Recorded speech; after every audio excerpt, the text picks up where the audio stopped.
Assalamualaikum warahmatullahi wabarakatuh. Perkenalkan, nama saya Novanti Alfi Ramadan. Di sini saya dari kelompok 3 Sirah Nabawiyah ingin menjelaskan tentang peradaban masyarakat Islam di Madinah menurut perspektif Muhammad Said Ramadan Al-Buti.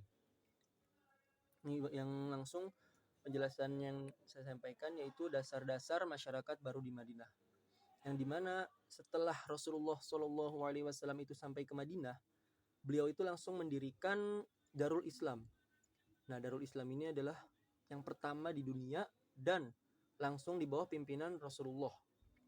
Nah, setelah itu setelah sampai di Madinah itu Rasulullah langsung meletakkan atau mengambil tindakan pertama yaitu membuat dasar-dasar utama atau meletakkan pondasi utama bagi Darul Islam itu demi kesejahteraan masyarakat di Madinah itu.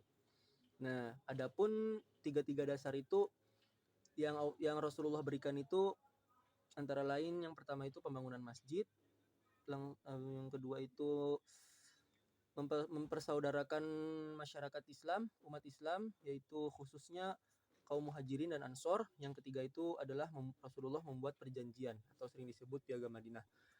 Dan di sini saya akan menjelaskan tentang pembangunan masjid. Yang dimana sesampainya Rasulullah di Madinah itu dan menetap di kota itu, di kota Madinah. Nah, saat itu pula Rasulullah itu langsung membuat masjid yang sebelumnya itu beranggotakan kaum muhajirin dan ansor sebagai langkah selanjutnya setelah sampainya itu langsung Rasulullah itu mendirikan masjid. Nah, sebagaimana didirikan masjid itu tuh di mana sih pendirian masjid itu? Di mana sih Rasulullah mendirikan masjid itu? Nah, perihal unta yang berhenti pada saat Rasulullah itu sampai ke Madinah, kan Rasulullah itu banyak orang dari pihak Muslim Madinah itu menawarkan untuk bertempat tinggal di rumahnya.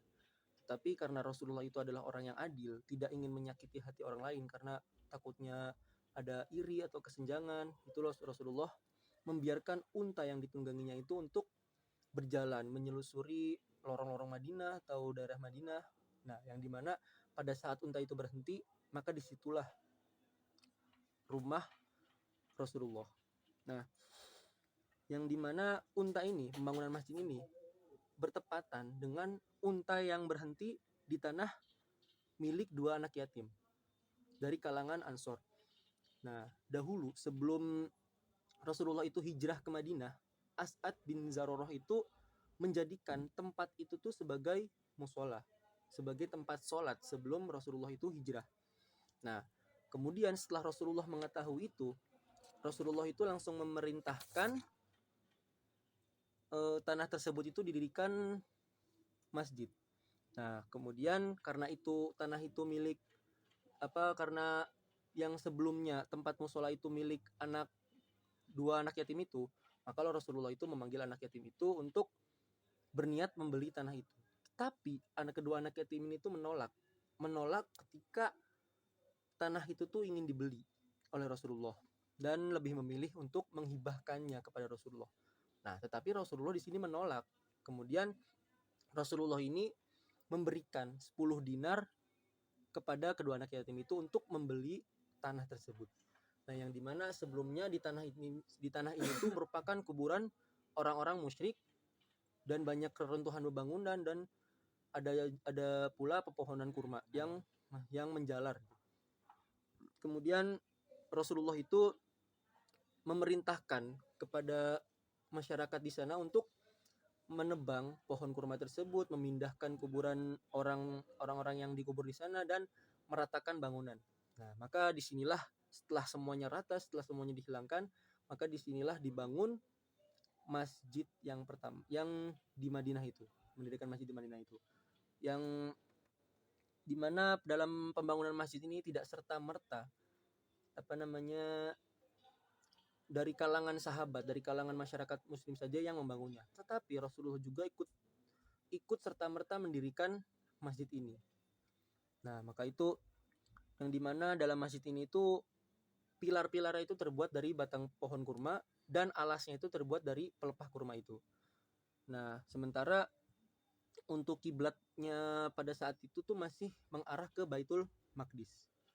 Nah, kenapa sih didirikannya masjid ini? Kenapa kok saat pertama kali sampai ke Madinah ini Rasulullah langsung memilih mendirikan masjid ketimbang tindakan lainnya? Nah, di mana didirikannya masjid ini merupakan apa ya? Asas utama dalam pembentukan masyarakat Islam. Melihat bagaimana pentingnya masjid ini. Nah, di mana masjid ini itu kan sebagai tempat selain tempat beribadah, tetapi masjid ini juga kan bisa dibuat untuk tempatnya berkumpul umat Islam. Tempat berkumpulnya entah itu Rasulullah ingin menyampaikan sesuatu atau belajar atau yang sebagaimana lainnya lah. Nah, di mana dirikannya masjid ini tuh juga menghubungkan setiap umat Islam dalam satu shaf. Nah, maksudnya apa dalam satu shaf? Ini tuh menjelaskan bahwa ketika umat muslim itu melaksanakan sholat jamaah bersama-sama, itu akan tercipta sebuah ukhuwah Islamiyah atau saling bertemu lah, saling timbul kebersamaan itu sangat kuat dibanding dengan apabila tidak didirikannya masjid. Itu masyarakat Islam itu lebih memilih untuk sholat di rumahnya masing-masing. Nah, yang dimana kalau sholat di rumah masing-masing kan paling terdiri dari ibu, bapak, anak. Nah, itu kan udah untuk yang urusan tetangga atau itu kan sangat tidak ada kebersamaan, hanya lingkup individualisme keluarga saja. Nah, maka dari itu makanya Rasulullah itu tuh mendirikan masjid karena melihat pentingnya masjid dalam menciptakan suatu kebersamaan itu. Nah, maka didirikanlah masjid itu gitu. Nah, selain masjid ini juga buat ibadah dan tempat bertemunya umat Islam. Ya, seperti yang tadi, entah itu ada acara apapun atau ingin menyampaikan sesuatu, gagasan, Rasulullah untuk memanggilnya untuk berkumpul ke satu tempat. Tidak berpencar-pencar, tidak bingung di mana ini karena tidak ada tempat berkumpul pada saat itu. Makanya itu didirikanlah masjid untuk berkumpulnya umat Islam pada saat itu. Nah, jadi intinya itu pembangunan masjid ini tuh sangat dikedepankan oleh Rasulullah demi kesejahteraan umat muslim di Madinah. Dan bukannya tidak mementingkan tapi lebih mengedepankan untuk pembangunan masjid ketimbang tindakan lainnya. Karena yang pertama itu umat Islam itu ada karena kesatuan, karena kebersamaan, tidak terpecah belah. Maka apabila ingin menjadikan umat muslim atau ingin menjadikan masyarakat muslim yang kuat atau yang gigih atau apapun itu, maka mulailah dengan kebersamaan. Nah, maka itu urgensi masjid yang telah didirikan Rasulullah itu. Mungkin cukup sekian penjelasan dari saya, kurang lebihnya mohon maaf. Wassalamualaikum warahmatullahi wabarakatuh.